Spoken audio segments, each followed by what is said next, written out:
오늘 마태복음 5장 21절에서 24절 말씀을 본문으로 분노를 버리라 라는 제목으로 하나님 말씀 같이 은혜를 나누도록 하겠습니다. 성도가 반드시 버려야 할 죄 여섯 번째 시간입니다. 오늘 우리는 마태복음 5장 21절부터 24절 말씀을 통해 분노를 버리라는 주제로 함께 은혜를 나누고자 합니다.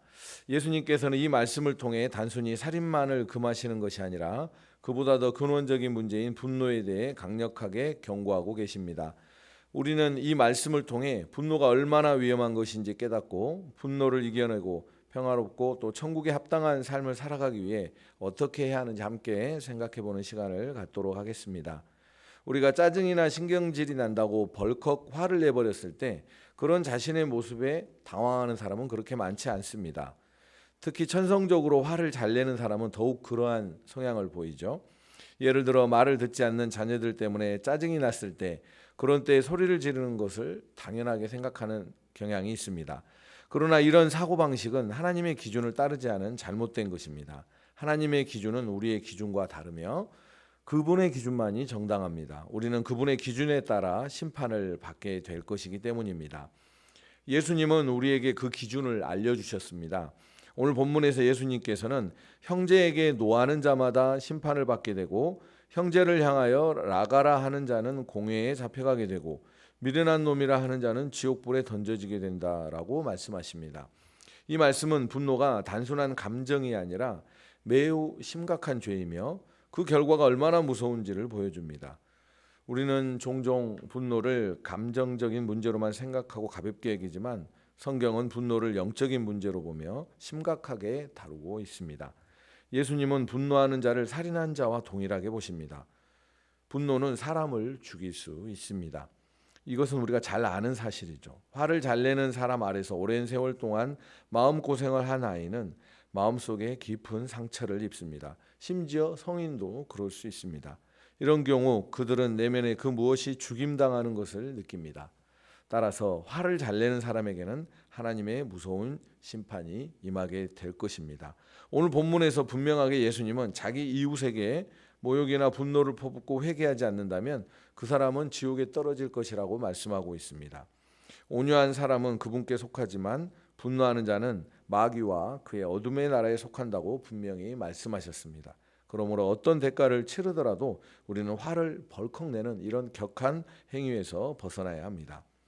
우리는 마귀의 덫에 걸려들어서는 안 됩니다.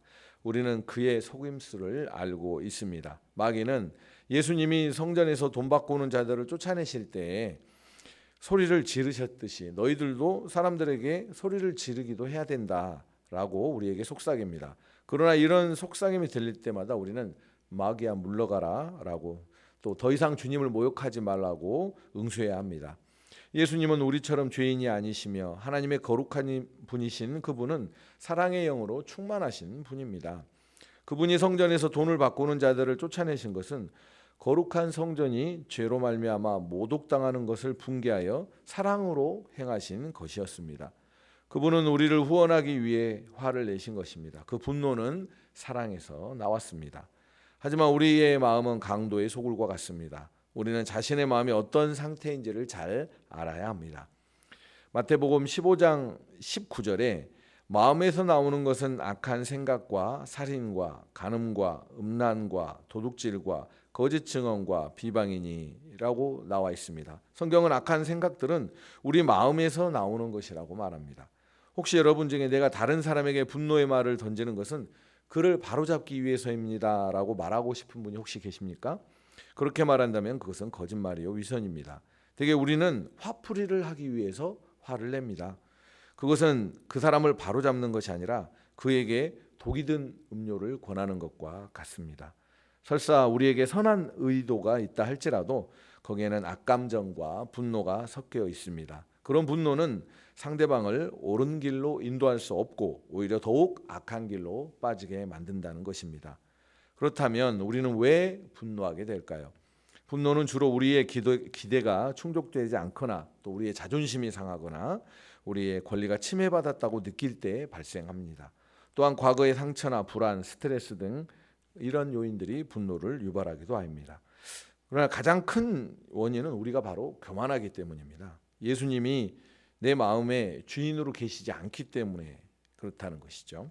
종은 주인에게 화를 내지 않습니다. 또 주인 앞에서 화내는 모습을 보이지 않습니다. 아니, 낼 수도 없습니다. 분노는 우리 삶에 여러 가지 부정적인 영향을 끼칩니다. 먼저 분노는 우리의 건강을 해칩니다.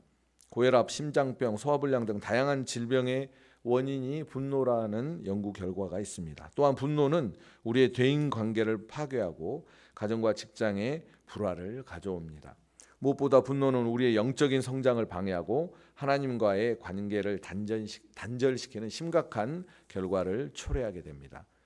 우리는 분노를 그렇다면 어떻게 버릴 수가 있을까요? 우리가 분노의 길에서 해방되려면 우리의 마음과 생활에서 마귀의 독, 즉 분노를 폭발하는 이 일을 멈춰야 합니다. 이 죄에 대항하여서 믿음으로 싸우는 사람은 누구나 이 죄에서 벗어날 수 있습니다. 우리는 예수님의 모범을 잘 따라야 합니다. 예수님이 마귀의 일을 멸하기 위해 이 땅에 오셨기 때문입니다. 그분은 마귀가 우리 안에 넣어주는 분노를 멸하실 수 있습니다. 하나님은 분노에 차 애굽인을 때려 죽인 모세를 온유함이 지면의 모든 사람보다 더한 사람으로 변화시켜 주셨습니다. 우리는 분노에서 돌아서야 합니다. 분노를 향해 전쟁을 선포하고 예수님의 길을 따라가야 합니다. 그분의 모범에 대해서 성경은 이렇게 증언합니다. 베드로전서 2장 21절에서 23절 우리 같이 한 목소리를 읽어보겠습니다. 베드로전서 2장 21절에서 23절 시작. 이를 위하여 너희가 부르심을 받았으니 그리스도도 너희를 위하여 고난을 받으사 너희에게 본을 끼쳐 그 자체를 따라오게 하려 하셨느니라. 그는 죄를 범하지 아니하시고 그 입에 거짓도 없으시며 욕을 당하시되 맞대어 욕하지 아니하시고 고난을 당하시되 위협하지 아니하시고 오직 공의로 심판하시는 이에게 부탁하시며. 또 마태복음 11장 29절에 나는 마음이 온유하고 겸손하니 나의 멍에를 메고 내게 배우라 그리하면 너희 마음이 쉼을 얻으리니 라고 말씀하신 이 예수님의 마음을 그려보시기 바랍니다. 온유와 인내와 겸손으로 충만하신 하나님의 어린 양 예수 그리스도를 마음속에 그리면 모든 것을 이겨낼 힘을 얻게 될 것입니다. 예수님은 우리를 그분과 동일한 형상으로 만들기 위해 우리를 죄에서 속량해 주셨습니다. 그러므로 사랑으로 가득한 그분의 모습이 우리의 모습에서 나타나야 할 줄 믿습니다. 그렇게 되면 다른 사람들의 마음을 얻을 수 있습니다. 분노와 정반대되는 온유와 인내는 겨울 내내 영하의 기온에서 꽁꽁 언 얼음을 녹이는 봄바람처럼 마음을 녹이는 힘이 있습니다. 온유의 길은 우리를 천국으로 인도하지만 분노의 길은 우리를 지옥으로 이끈다는 사실을 잊지 않으시기 바랍니다.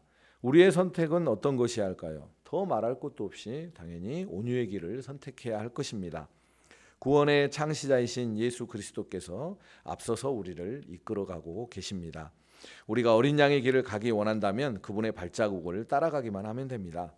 이것을 삶에 적용해 보면 이렇습니다. 만일 어떤 일 때문에 화가 치밀어 오른다면 곧바로 그 일을 일으키게 만든 사람에게 가지 말고 우선 잠잠히 기도해 보는 것입니다. 그 상태 그대로 그 사람에게 가면 화가 폭발할 것이기 때문이죠. 화가 치밀어 오르면 긴 말을 쏟아내거나 그 사람을 공격하지 말고 차분히 내가 그에게 쏟아내려고 했던 말을 글로 적는 것도 도움이 되는 것입니다. 그리고 해가 질 때까지 분을 품고 있지 않도록 해야 합니다. 화가 날 때 하나님 앞에서 겸손한 자세를 취하고 필요하다면 여러분을 화나게 한 그 사람 앞에서도 그렇게 해야 합니다. 순종하는 마음으로 그렇게 하면 하나님의 복이 임할 것이고 그분의 도움은 우리를 더욱 온유한 사람으로 변화시킬 것입니다. 하나님은 우리를 온유한 사람으로 변화시킬 능력이 충분히 있으신 분이십니다. 예수님은 이미 값을 치르시고 마귀와 죄의 권세를 깨뜨리셨습니다. 그렇기 때문에 우리는 더 이상 분노라는 죄를 섬길 필요가 없습니다. 우리는 조상이 물려준 헛된 행실에서 구속함을 받았으므로 조상이 물려준 분노의 본성이 더 이상 우리를 지배하게 해서는 안 됩니다. 이 죄는 십자가에 이미 못 박혔고 우리는 새로운 본성, 즉 하나님의 형상을 본받은 자들입니다. 그리스도 안에서 우리는 새로운 피조물이며 온유하고 겸손하신 어린 양의 형상에 이르도록 속량받았습니다. 이것을 믿음으로 선포하며 나가는 은혜가 있기를 바랍니다. 사랑하는 성도 여러분, 오늘 우리는 분노가 얼마나 위험한 것인지 또 그 분노를 이기는 방법에 대해서 함께 나누었습니다. 분노를 버리는 것은 쉽지 않지만 예수님의 도움을 힘입어 우리는 분노를 이겨내고 하나님의 자녀다운 평화로운 삶을 살아갈 수 있는 존재가 되었다는 사실을 잊지 않으시길 바랍니다. 우리 모두 분노를 버리고 온유한 예수님의 성품을 닮아가는 저와 여러분 되시기를 예수님 이름으로 축원합니다.